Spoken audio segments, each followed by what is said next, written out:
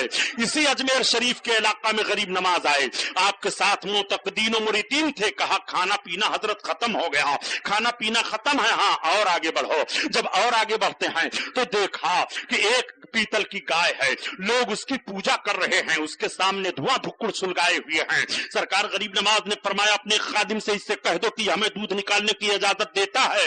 ان لوگوں نے کہا بابا تم دودھ نکالنے کی اجازت دیتے ہو؟ کہا کون لوگ ہو, چلے آئے ہو, یہ پیتل کی گائے ہے. گائے وہ دودھ دیتی ہے جو جنگل میں چرتی ہے, جانور ہے, اس کو تو ہم پوج رہے ہیں, اس کی عبادت کر رہے ہیں. سرکار غریب نواز نے فرمایا تم اجازت دے دو, دودھ نکالنا میرا کام ہے. کہا بابا دودھ نکال لوگے؟ کہا ہاں. کہا پھر اجازت کی بات کیا ہے؟ غریب نواز آگے بڑھے, ولایت والا ہاتھ رکھ دیا. ہاتھ کا رکھنا تھا کہ پیتل کی گائے حقیقت میں گائے بن گئی, اس کا تھن دودھ سے بھر گیا. آپ نے فرمایا پیالہ لاؤ, ایک پیالہ پڑھ لیجیے. اللہم صلی علی سیدنا مولانا محمد معدن الجود والکرم وعلی آلہ وبارک وسلم صلاۃ و سلام علیک یا رسول اللہ صلی اللہ تعالی علیہ وسلم. سرکار غریب نواز کا ہاتھ لگا, وہ پیتل کی گائے بن گئی. آپ نے اس سے دودھ نکالنا شروع کیا اور سارے دودھ نکال چکے. آپ نے فرمایا ان سب لوگوں کو دودھ پلا دو, تم لوگ بھی پی لو. ان گائے کے پجاریوں نے کہا بابا ہم گائے کا دودھ بعد میں پیئیں گے, پہلے اپنے دھرم کا دودھ ہمیں پلا دیجئے. سرکار غریب نواز نے کلمہ پڑھایا اور اسلام میں داخل فرما لیا. ڈاکٹر اقبال نے اسی کی ترجمانی کی ہے, نہ کتابوں سے نہ کالج کے در سے ہے پیدا, دین ہوتا ہے بزرگوں کی نظر سے پیدا.